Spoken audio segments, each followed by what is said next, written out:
सामान्य हिंदी। अच्छा ये बताओ, हिंदी दिवस कब मनाया जाता है? बताइए आप लोग, हिंदी दिवस कब मनाया जाता है? 14 सितंबर। 14 सितंबर को ही क्यों मनाया जाता है? 14 जनवरी को मनाया जाए, 14 फरवरी को मनाया जाए, 14 मार्च को मनाया जा सकता था, 14 सितंबर ही क्यों? 14 सितंबर को राष्ट्रीय हिंदी दिवस, राष्ट्रीय लिखिए,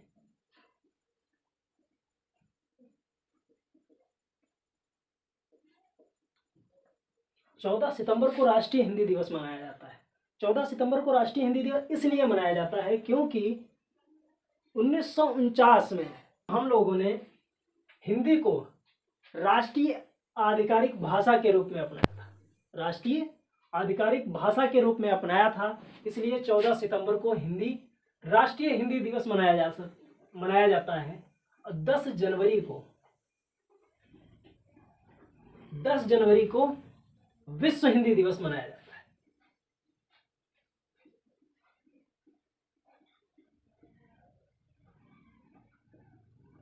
दस जनवरी को विश्व हिंदी दिवस मनाया जाता है।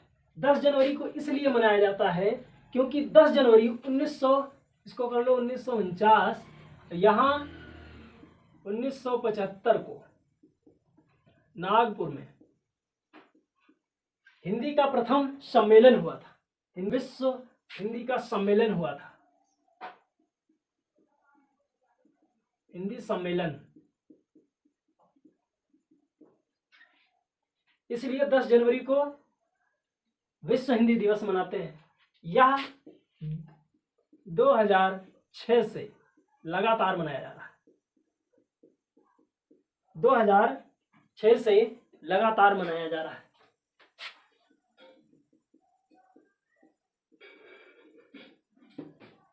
ठीक, इतना हो गया। पढ़ रहे थे हम लोग वर्णमाला।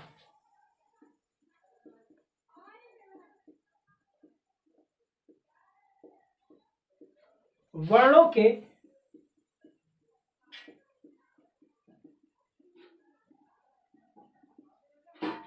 के व्यवस्थित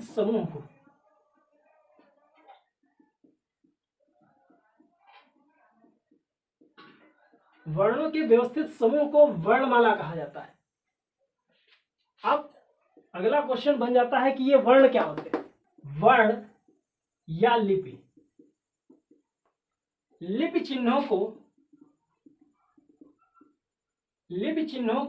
के लिखित रूप को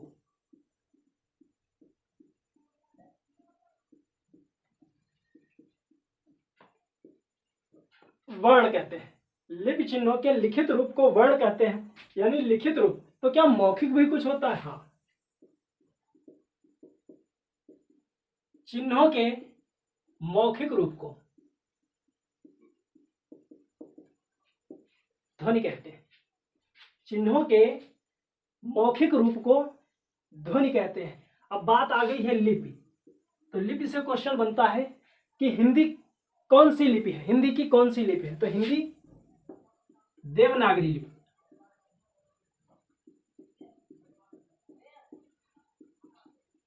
अब यह देवनागरी क्या है?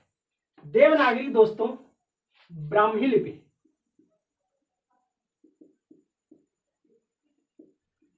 यह ब्राह्मी लिपि का विकास 8वीं शताब्दी में हुआ था।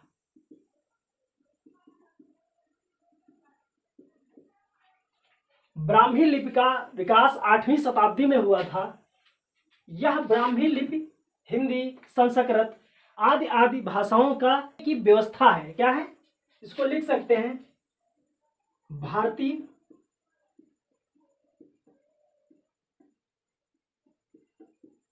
भारतीय उपमहाद्वीप की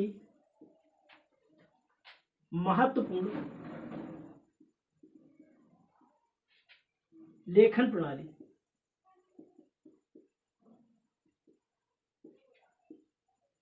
भारतीय उपमहाद्वीप की जो है लेखन प्रणाली को ही ब्राह्मी लिपि कहते हैं। इसका विकास कब हुआ था? 8वीं शताब्दी। बाद में दोस्तों आगे आ जाइए वर्णमाला।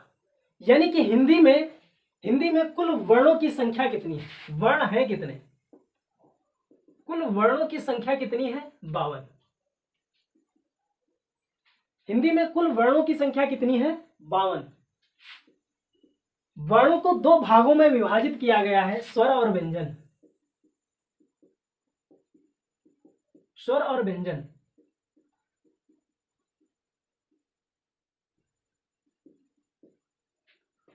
स्वर 11 प्लस 2 यानी कुल 13 स्वर होते हैं। हिंदी में मान्यता कितने को है? 13 को, सॉरी 11 को। कुल स्वरों की संख्या कितनी है? 13। मान्यता कितने को है? 11 को। आज हम लोग पढ़ेंगे स्वर। आज हम लोग क्या पढ़ेंगे? स्वर। यह हमने आपको बताया, हिंदी के बारे में जानकारी दी। इतनी ये बेसिक जानकारियां थी जो आप लोगों को पता होना चाहिए। 14 सितंबर को राष्ट्रीय हिंदी दिवस मनाते हैं, विश्व हिंदी दिवस मनाते हैं। इनके क्यों मनाते हैं ये बताया। 1975 को नागपुर में अधिवेशन हुआ था, विश्व हिंदी दिवस इसलिए मनाते हैं। 14 सितंबर 1949 को हमने आधिकारिक भाषा के रूप में हिंदी को अपनाया था, इसलिए 14 सितंबर को राष्ट्रीय हिंदी दिवस मनाते हैं। वर्णमाला किसे कहते हैं? वर्णों के व्यवस्थित समूह को वर्णमाला कहते हैं। वर्ण या लिपि, लिपि के चिन्हों के लिखित रूप को, चिन्हों के लिखित रूप को वर्ण या लिपि कहते हैं। अब यह जो लिपि है, और यानी कि जब लिखित हो गया तो कुछ मौखिक भी होगा, तो मौखिक जो चिन्हों के मौखिक रूप है उसको क्या कहते हैं? ध्वनि कहते हैं। भाषा की सबसे छोटी इकाई, अगला क्वेश्चन बनता है, भाषा की सबसे छोटी इकाई क्या है? वर्ण। भाषा की सबसे छोटी लिखित इकाई पूछेगा तो वर्ण, मौखिक इकाई पूछेगा तो ध्वनि। ठीक है। आगे, हिंदी का विकास किससे हुआ है? देवनागरी लिपि से। देवनागरी लिपि का विकास किससे हुआ? ब्राह्मी लिपि से। ब्राह्मी लिपि का विकास कब हुआ था? 8वीं शताब्दी से। ब्राह्मी लिपि हमारी भारतीय उपमहाद्वीप की महत्वपूर्ण लेखन प्रणाली है। ठीक है। और यह, इसे हिंदी की आदि जननी किसको कहा जाता है? संस्कृत को। संस्कृत इनकी दादी माँ है। आगे हम लोग आ गए थे वर्ण। वर्ण कितने प्रकार के होते हैं? वर्ण होते हैं 52 प्रकार के। उसके बाद में वर्णों को दो भागों में डिवाइड किया गया, स्वर और व्यंजन। स्वरों की संख्या होती 11 प्लस 2। 11 प्लस 2 क्यों, ये आपको आगे बताएंगे। 39 टोटल व्यंजन होते हैं। यह हमारी बाद की क्लास है। आज हम लोग पढ़ेंगे स्वर। हेडिंग लगाओ स्वर। 11 प्लस 2, यही लिखा था, स्वर 11 प्लस 2। अच्छा ये बताइए, स्वर किसे कहते हैं? स्वर कहते किसको है? स्वतंत्र रूप से उच्चारित वर्णों को स्वर कहते हैं।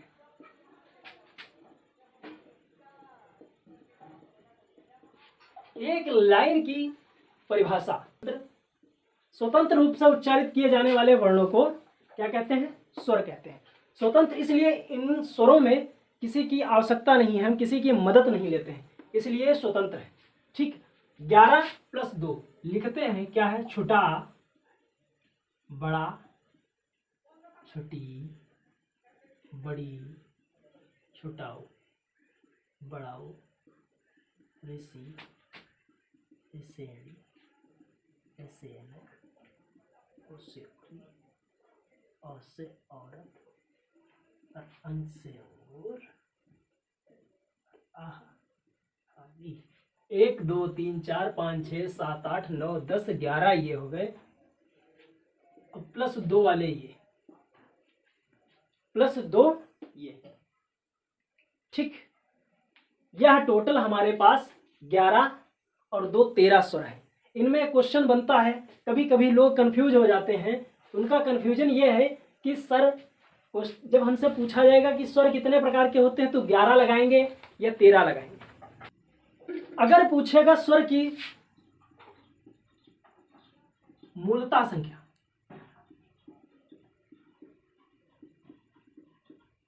या कुल संख्या,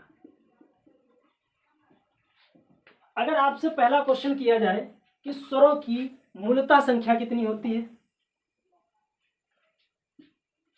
स्वर की मूलता संख्या कितनी होती है या कुल संख्या कितनी होती है, तो दोस्तों कितनी लगाएंगे आप? 13। अगर आपसे पूछा जाए कि हिंदी में, अगर आपसे पूछा जाए हिंदी में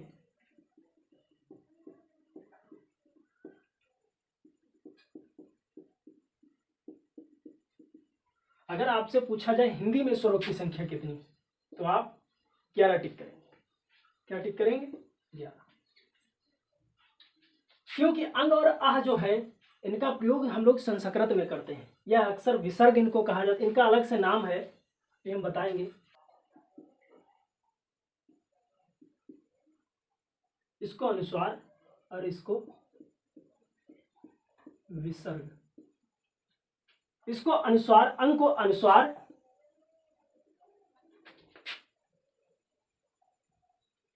इसको अनुस्वार और इसको विसर्ग कहते हैं, और इन दोनों को अयोगवाह कहते हैं।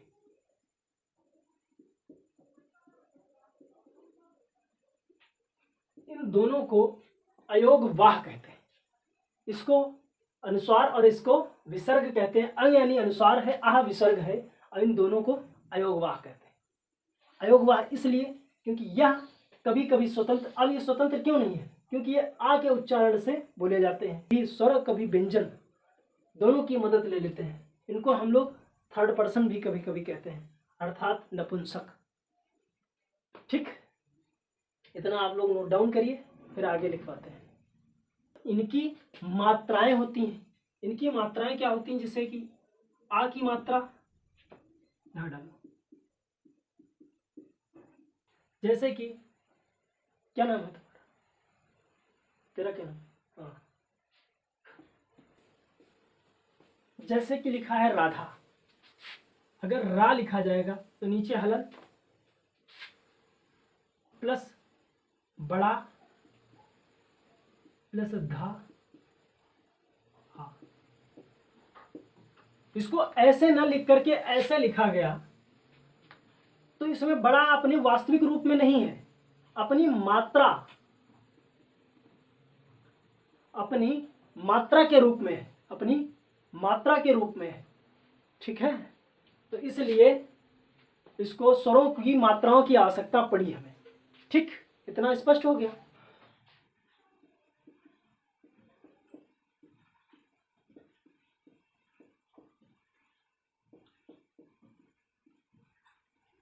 स्वरों का वर्गीकरण। अब पहली हेडिंग लगाइए, उत्पत्ति के आधार पर।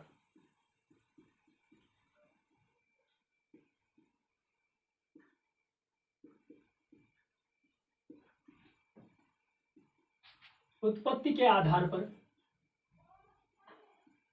स्वर। उत्पत्ति के आधार पर स्वर दो प्रकार के होते हैं। पहला होता है मूल स्वर,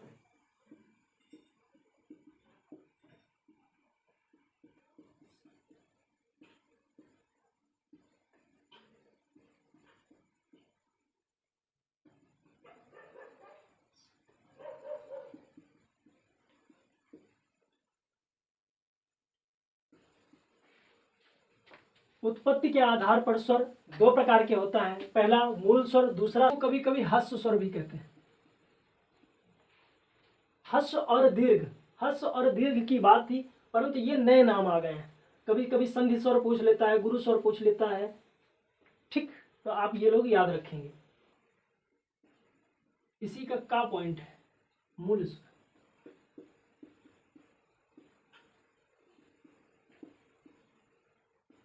यह चार मूल स्वरों की कुल संख्या कितनी है? 4 मूल स्वरों संख्या 4। मूल स्वरों की संख्या कितनी है? 4। कौन कौन से हैं? छोटा, छोटी, छोटा ऊ और ऋषि। मूल स्वरों की संख्या कितनी है? 4। उसके बाद में खा पॉइंट दीर्घ स्वर।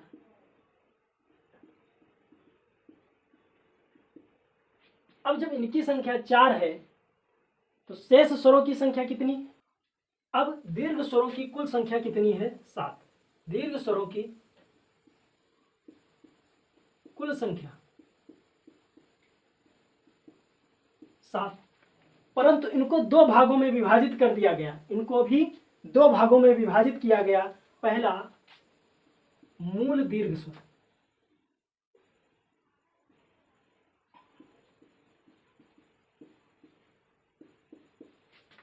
सजातीय।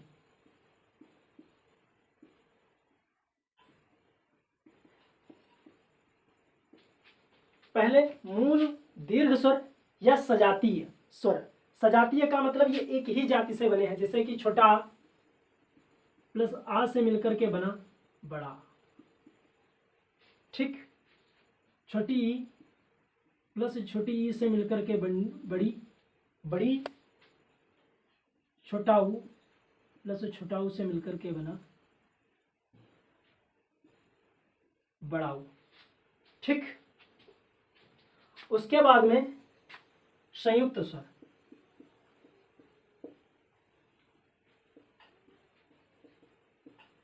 संयुक्त स्वर, विजातीय स्वर। विजातीय स्वर, इनकी संख्या कितनी थी? 4। इनकी संख्या कितनी है? 4। जैसे कि ए, ऐ, ओ, औ, ठीक। 3 ये 4 ये, 3 ये 4 ये, 3 ये 3 ये 4 ये, ठीक। अब विजातीय इनको इसलिए बनाया गया क्योंकि ये ए का निर्माण हुआ है छोटा आ प्लस छोटी ई से।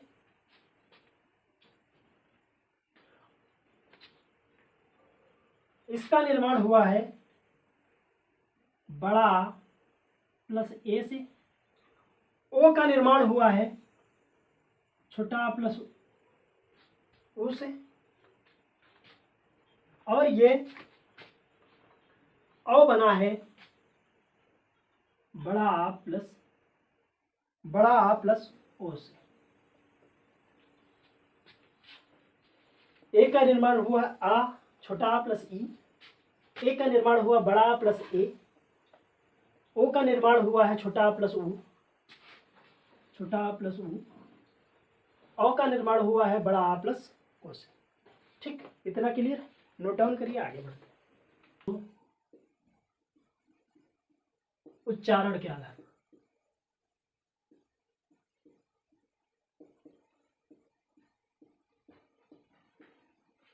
पहला टाइप था उत्पत्ति के आधार पर, दूसरा टाइप है उच्चारण के आधार पर। उच्चारण के आधार पर 3 प्रकार के होते हैं। पहला होता है ह्रस्व स्वर,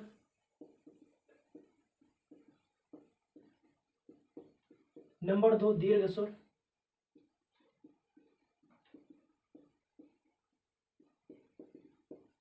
प्लुत स्वर। ह्रस्व स्वरों की संख्या वही, ह्रस्व स्वरों की संख्या वही 4,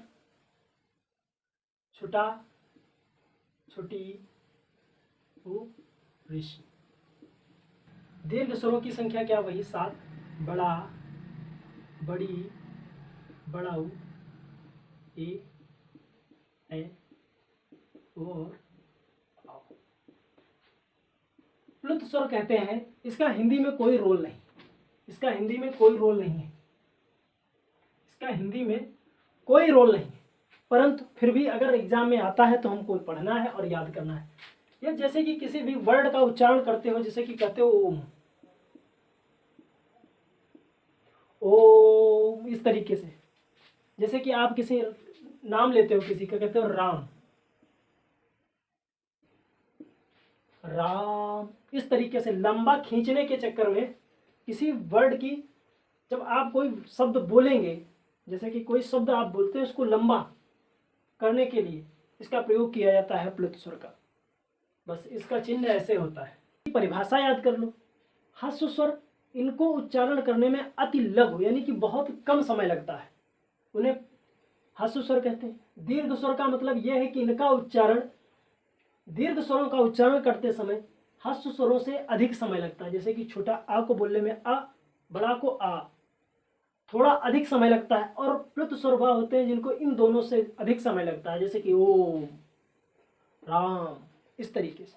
टाइप आ जाता है जीव के आधार पर।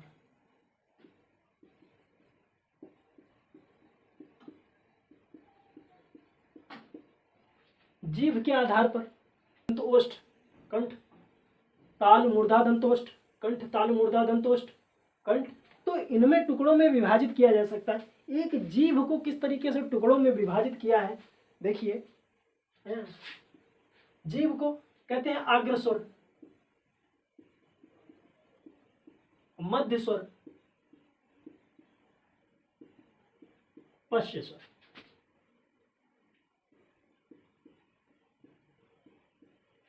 पश्च स्वर। अब जो अग्रस्वर हैं उनको आ, उ,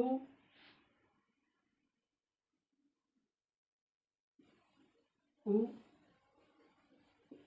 ओ और औ। मध्य स्वर में सिर्फ छोटा, बड़ी, ए और ए। यह अग्रस्वर, यह मध्य स्वर और यह पश्च स्वर। अग्रस्वर जो होते हैं जीभ की आगे की ये जो भाग है अग्रभाग, उससे बोले जाते हैं, जैसे कि आ, उ, ओ, औ और आ। मध्य स्वर में आ, मतलब कहीं भी मध्य भाग से आवाज आती है उसको मध्य स्वर कहते हैं। आधार पर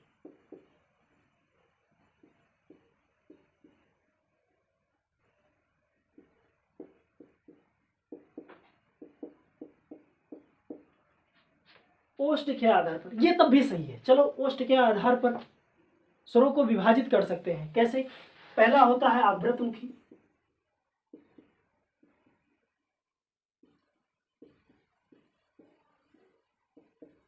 सेकंड होता है वृत्तमुखी। हाँ, यह तब भी सही है कि आवृतमुखी का मतलब यह होता है जिन आवृतमुखी में हमारे ओठों की आकृति वृत्त जैसी ना बने, उन्हें क्या कहते हैं? आवृतमुखी। और जिनमें वृत्त जैसी आकृति बन जाए उनको क्या कहते हैं? वृत्तमुखी। इनको आराम से आप पहचान भी सकते हैं। कैसे? आवृतमुखी में जैसे कि आ, मुंह खोल करके भी बोला जा सकता है आ, ई,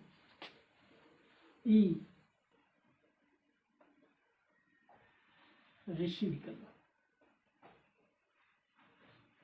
ऋषि भी ऐसे।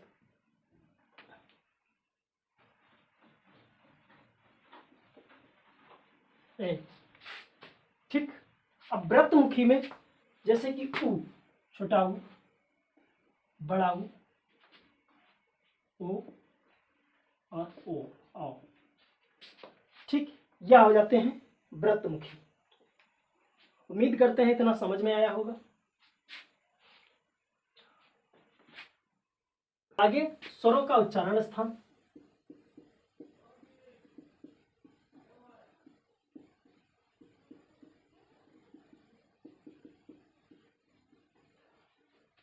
स्वरों का उच्चारण स्थान छोटा, बड़ा।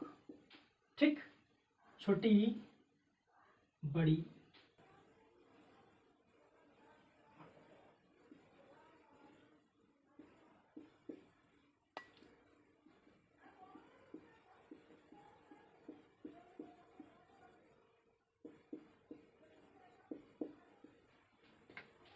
कंठ, ताल, ओष्ठ,